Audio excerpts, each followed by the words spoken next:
Society of Hope. Wrinkles is a platform built for women to share their stories of the wrinkles that they had to press through in order to become the women that they are today. Wrinkles stands for Women Rejoicing in Nourished, Courageous with a K, Life Encouraging Stories. Women who care enough to share. I am coming today to invite you to share your stories with the women to provide encouragement and support through their wrinkles today. Now today, you are going to hear one of those women come with their story of their wrinkle that they had to press through. And if you enjoy her story, give her a thumbs up. And remember, hit subscribe and share the Wrinkles channel. I'm so happy to hear from you, and I can't wait to see you again.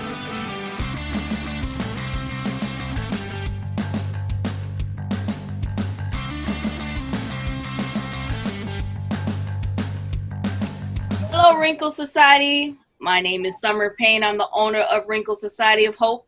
I have one of my friends that I've known for about 5-6 years now, maybe longer. Yeah. So why don't you introduce yourself to the Wrinkle Society? Hi, Wrinkles. My name is Jacqueline Lee. I'm a mother of 4 beautiful girls. Well, ladies now, they ain't kids no more. But okay. Awesome. Well, we're going to get started. As Wrinkles, as you see, Miss Jackie has no wrinkles on her face. But if you would get a wrinkle on your face, how do you think you would feel about that? Oh, I don't know. My daughter said I got one small one coming in. She was like, "Oh, Mama, you getting a wrinkle?"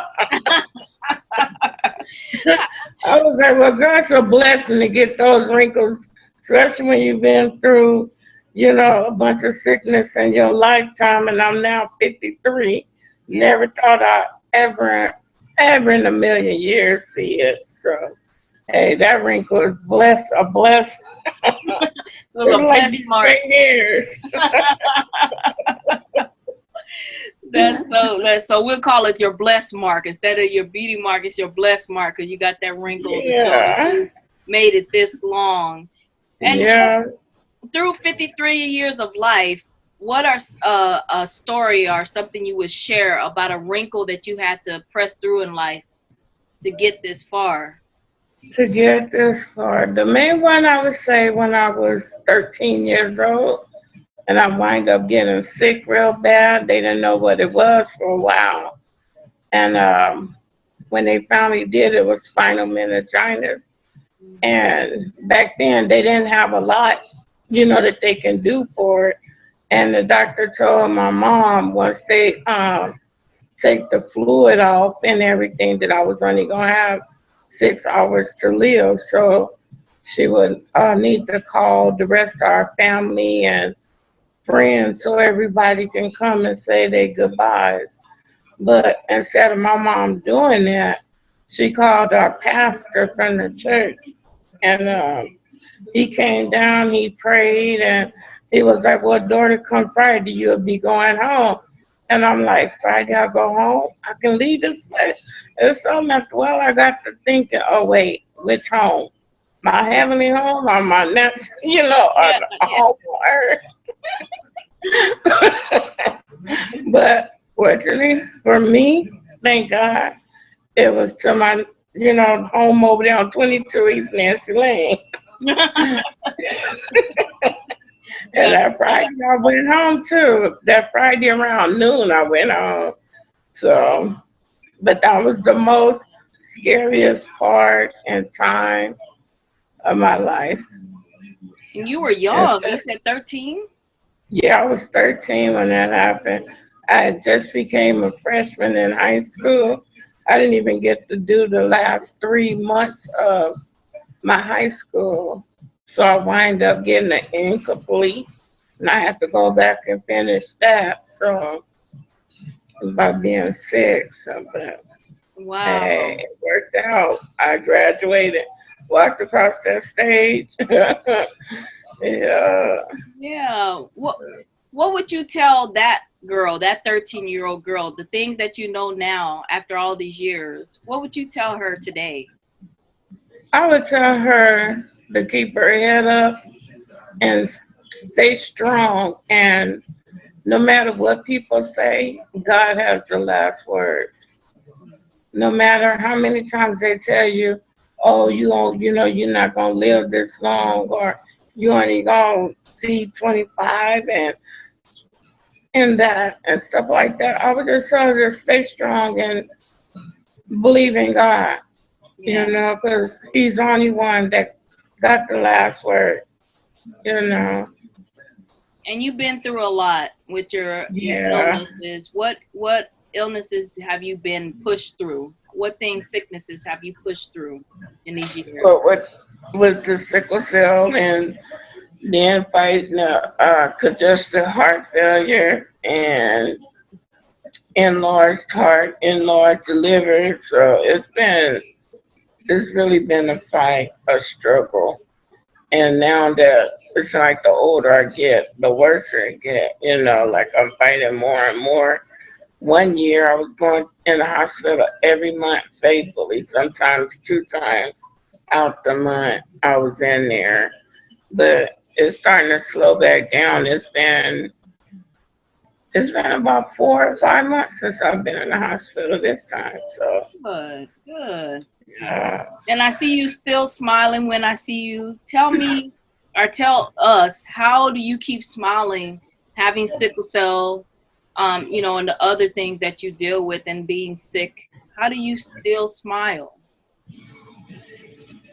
trust and faith in the Lord.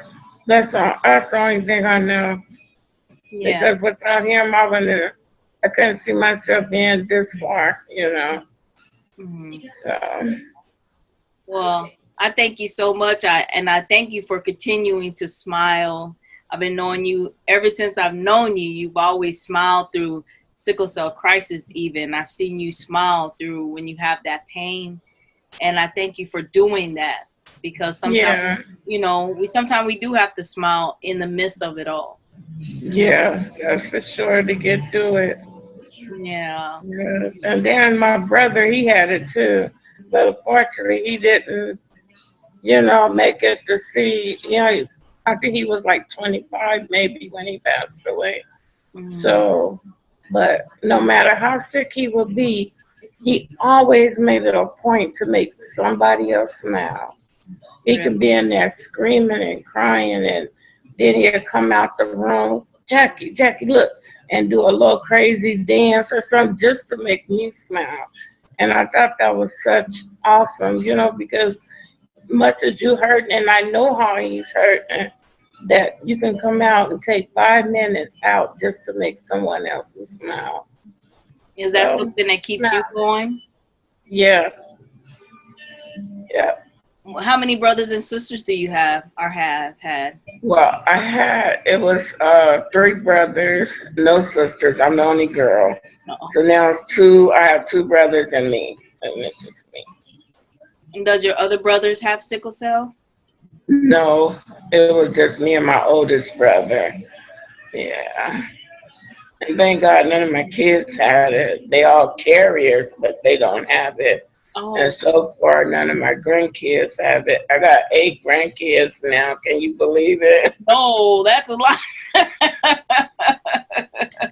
That's a handful. Yeah. Out of them 4 girls, they brought me 8 grandkids. Oh my goodness. Wow. And Yeah. no one has sickle cell. They just have the carriers, their traits. Yeah, they are carriers though. And then I really drilled it in them. You have to make sure that the person that even if you think about laying down with the person, you got to make sure that they know, because when you take 2 people that's a carrier, then you putting your child at real high risk. Yeah. So, and Yeah. I think we all should know that, like, that background on us, if we have it or not, is really important. Yeah, and there's a lot of research. I've worked with sickle cell population for a while, and I love my sickle cell family, and definitely will, you know, put out research with the Sickle Cell Association of Arizona has research, but there's so many research out there that's keeping patients that have sickle cell healthier, I think, longer. And Yeah. you know, and also the research to make sure that you know, you make sure your partner doesn't have sickle cell. You try your best to do that so that it can decrease that risk. But I'm so happy that you're doing well and less hospitalizations. That's very good right now, especially. Yeah, staying safe and healthy. And so, anything in the community, anything you want to say to the community about sickle cell that people need to know? I said, just like I said before, everybody, especially if you're Black, you know, and I know a lot of Hispanics have it too. I don't know, but I know a lot of them do have it. But so we should just really, really, really get to know. Yeah. You know, if you have it or if you're a carrier, whatever, you know, if you know anybody, just find out and let them know. Hey, have you ever heard of sickle cell anemia before? You know, a lot of Black people have it. Yeah. So, you know. Well, thank you for being a voice and continue to stay strong and continuing to smile. I appreciate it so much. Well, thank you, Wrinkles family.